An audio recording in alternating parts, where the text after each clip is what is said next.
De aquello se acabaron los robos de ganado. El general Folsom mandó confiscar todo el ganado a sus soldados y estos, ayudados por la milicia nacional, se comieron la mayor parte de la carne. Pero la culpa no era del general.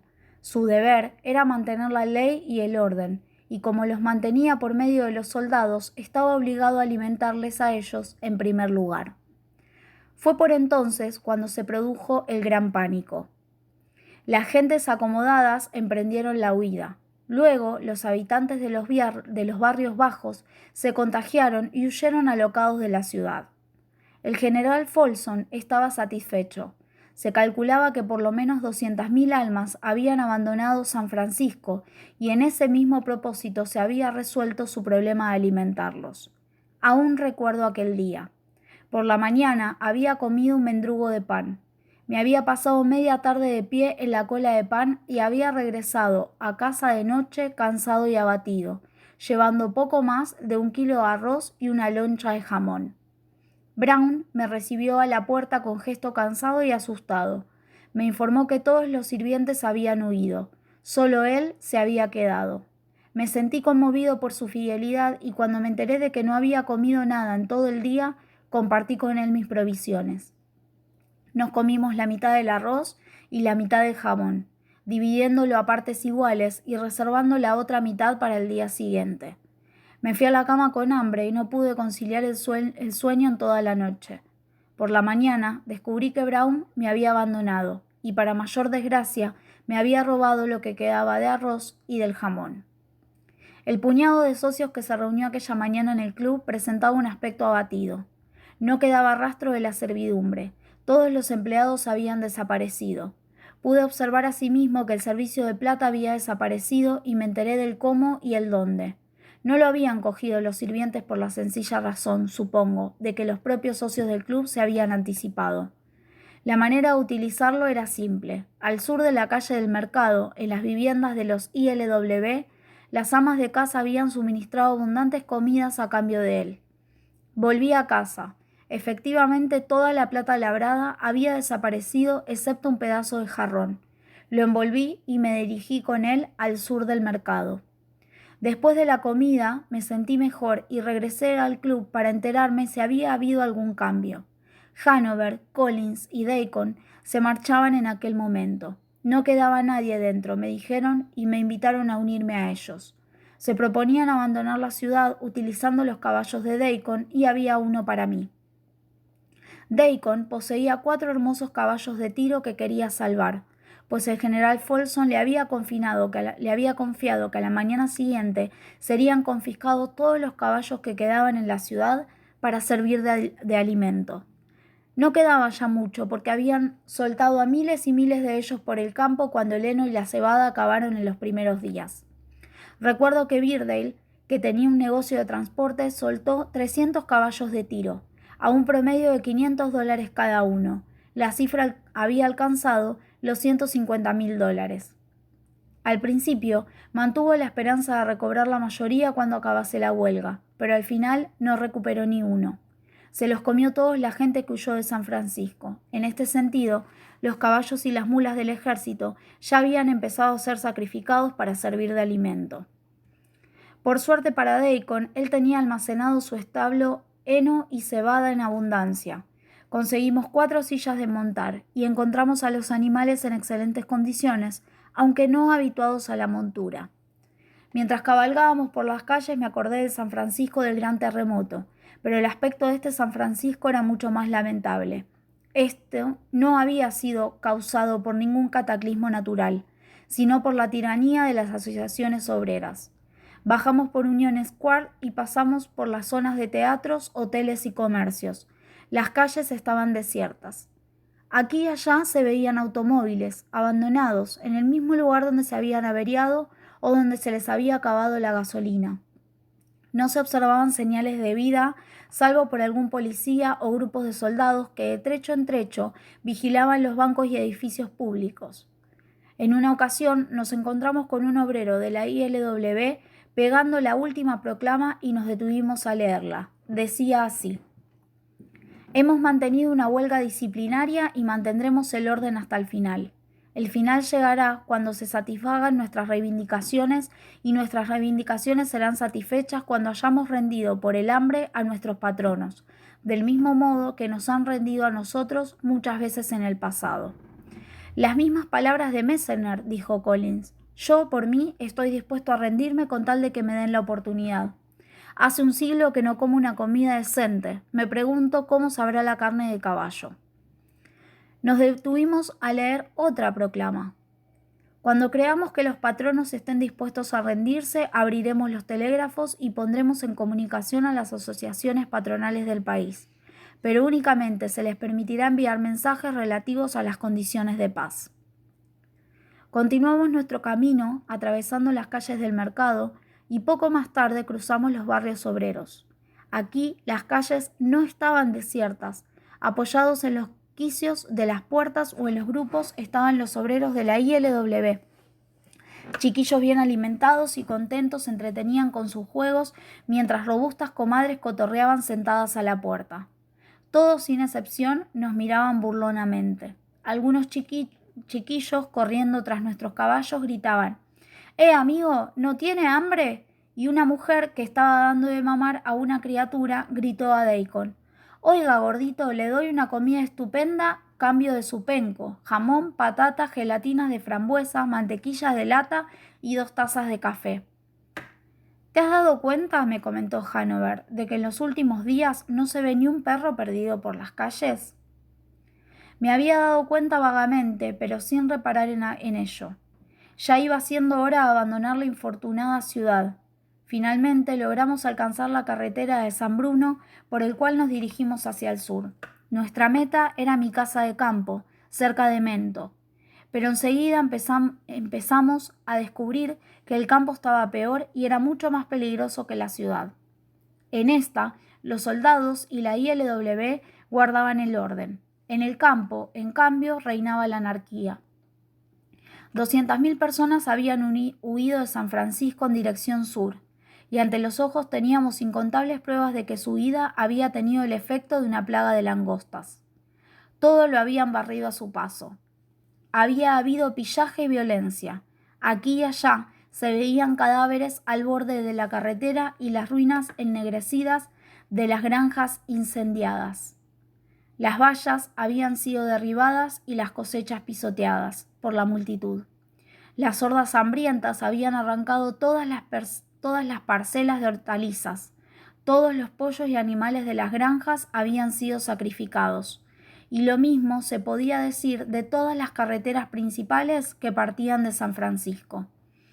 En algunos sitios distantes de la carretera los granjeros se habían defendido con escopetas y revólveres y aún se mantenían vigilantes. Nos advirtieron que no nos acerquemos y se negaron a parlamentar con nosotros. Todos los actos de violencia y pillaje habían sido cometidos por los habitantes de los barrios bajos y por las clases altas. Los miembros de la ILW, con abundantes víveres, estaban tranquilamente en sus casas de ciudad. Aquella mañana tuvimos pruebas concretas de lo desesperado de la situación. A nuestra derecha oímos gritos y disparos de rifle. Algunas balas nos pasaron silbando peligrosamente cerca. Se oyó un ruido entre las malezas y a continuación un magnífico caballo negro de tiro atravesó la carretera delante de nosotros y desapareció. Apenas nos dio tiempo de observar que estaba cojo y ensangrentado. 3 soldados iban en pos de él, y la persecución continuó entre los árboles de la izquierda. Podíamos oír a los 3 soldados llamándose a voces unos a otros. Un cuarto soldado surgió cojeando por la derecha de la carretera, se sentó en una piedra y se enjugó el sudor de la cara. El hombre nos dirigió una sonrisa y nos pidió fuego. Al preguntarle Deacon qué pasaba, nos informó de que los de la milicia estaban desertando. Se acabó la comida, nos explicó. Se la están dando toda a los regulares. Por él nos enteramos asimismo de que los prisioneros militares de la isla de Alcatraz habían sido puestos en libertad porque ya no podían alimentarles. Nunca olvidaré el espectáculo que vivimos a continuación. Nos tropezamos con él abruptamente tras un recodo de la carretera. Los árboles formaban una bóveda por encima y el sol se filtraba entre sus ramas. Las mariposas revoloteaban alrededor y de los campos llegaba el canto de las alondras. Allí, en medio, había un potente automóvil, y tanto detrás como en su alrededor yacían varios cadáveres. La explicación era evidente. En su huida de la ciudad, los ocupantes habían sido atacados y saqueados por una banda de criminales de los barrios bajos. El hecho había ocurrido no hacía ni 24 horas. Latas de carne y de frutas recién abiertas explicaban la razón del ataque. Deacon examinó los cuerpos. Me lo imaginaba, nos informó. Conozco el coche. Era Periton, toda la familia. Tendremos que andar con cuidado en adelante. Pero nosotros no tenemos comida que les incite a atacarnos, objeté yo. Deacon señaló mi montura y comprendí. Por la mañana el caballo de Deacon había perdido una herradura. El delicado casco se veía abierto y al mediodía el animal cojeaba. Deacon no quería seguir montándolo ni tampoco abandonarlo. Así pues, a petición suya, nosotros continuamos. Él llevaría el caballo de la brida y se reuniría con nosotros en mi casa. Fue la última vez que lo vimos y nunca supimos su fin. A la 1 llegamos al pueblo de Menlo, o más bien a lo que había sido su emplazamiento, ya que estaba en ruinas. Los cadáveres yacían por doquier. La zona comercial, así como la residencial, habían sido totalmente arrasadas por el fuego. Aquí y allá alguna residencia resistía todavía, pero no había manera de acercarse a ella. Cuando nos aproximamos demasiado, disparaban contra nosotros. Encontramos a una mujer rebuscando entre las ruinas humeantes de su casita. Primero habían asaltado los almacenes y nos contó, y mientras hablaba podíamos imaginarnos a aquella hambrienta turba salvaje y enloquecida arrojarse sobre el puñado de habitantes del pueblo. Ricos y pobres habían luchado codo con codo por la comida, y luego unos contra otros cuando lo habían conseguido. Nos enteramos de que el pueblo de Palo Alto y la Universidad de Stanford habían sido saqueadas de modo similar. Ante nosotros se extendía una desolada tierra devastada y creímos prudente tomar una desviación hacia mi casa. Esta se hallaba a 3 millas al oeste, agazapada entre las primeras lomas al pie de la montaña. Pero conforme avanzábamos, vimos que la devastación no se limitaba a las principales rutas. La vanguardia de la huida había seguido las carreteras, saqueando a su paso los pequeños pueblos, mientras que los que venían detrás se habían dispersado y barrido toda la campiña como una gigantesca escoba. Mi casa estaba construida con hormigón, mampostería y tejas, y por ello se había librado del fuego, aunque el interior estaba completamente destruido. Hallamos el cadáver del jardinero en el molino de viento, rodeado de cartuchos vacíos de escopeta. Se habían defendido con bravura, pero no vimos rastro alguno de los 2 braceros italianos ni del ama de llaves y su marido. No quedaba bicho viviente.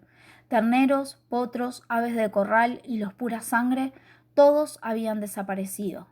La cocina y la chimenea, donde la chusma había cocinado, era una ruina, en tanto que los abundantes restos de hogueras en la parte de fuera atestiguaban la gran cantidad de gente que había comido y pasado allí la noche. Y lo que no habían consumido se lo habían llevado consigo. No quedaba ni un solo bocado para nosotros.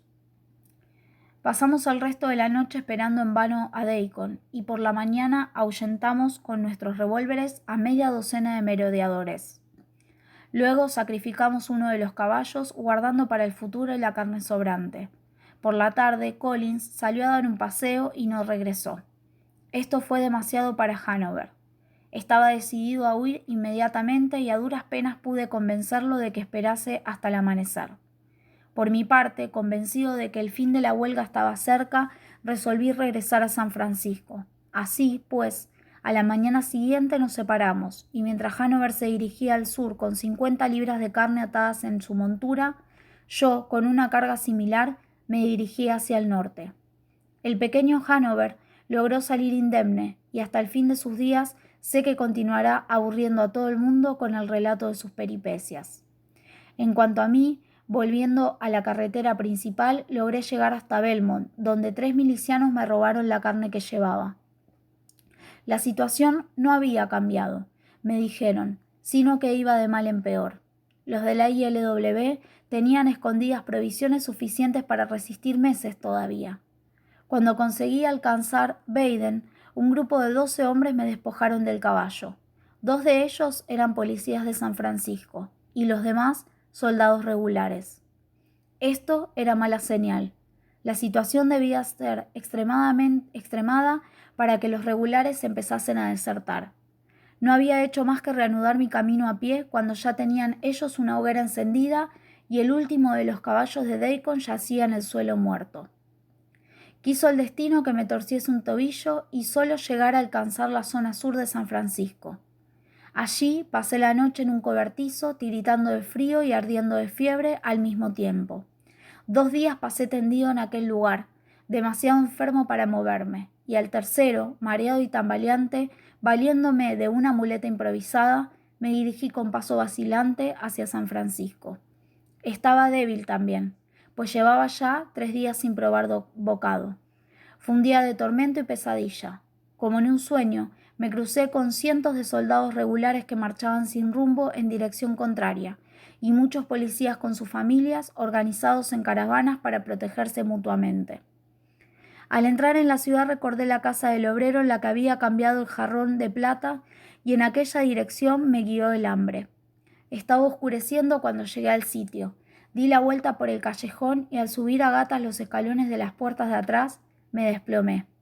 Con la ayuda de la muleta logré golpear la puerta. Luego debí desvanecerme, porque volví en mí en la cocina. Tenía la cara mojada de agua y un trago de whisky corría por mi garganta. Me atraganté y balbuceé tratando de hablar. Comencé a decir algo acerca de que no me quedaban más jarrones de plata, pero que les pagaría después si me daban algo de comer. Pero el ama de casa me interrumpió. «Pero, hombre de Dios», exclamó, «¿no se ha enterado? La huelga se ha terminado esta tarde. Claro que le daré algo de comer». Y se dispuso a abrirme apresuradamente una lata de bacon y a freírlo. «Deme un poco para comerlo ahora», supliqué, y mientras comía la carne cruda sobre una rebanada de pan, el marido me explicó que habían sido aceptadas las reivindicaciones de la ILW. Se habían abierto los telégrafos poco después del mediodía y las asociaciones patronales se habían rendido en todo el país. Aunque no quedaba ningún patrono en San Francisco, el general Folsom había hablado por ellos. Los trenes y barcos comenzarían a funcionar por la mañana y lo mismo ocurriría con todos los demás tan pronto como pudiera restablecerse la red. Y así acabó la huelga general. No quiero volver a ver nunca otra. Fue peor que una guerra. La huelga general es algo cruel e inmoral. La mente humana debería ser capaz de organizar la industria de una manera más racional. Harrison continúa siendo mi chofer. Una de las condiciones de la ILW fue que todos sus afiliados fuesen reintegrados a sus anteriores empleos. Brown nunca volvió, pero el resto de los sirvientes continúa conmigo. No tuve el valor de despedirlos. Todos se han inscrito en la ILW. La tiranía de las organizaciones obreras se está convirtiendo en algo humanamente insoportable. Hay que hacer algo. Jack London.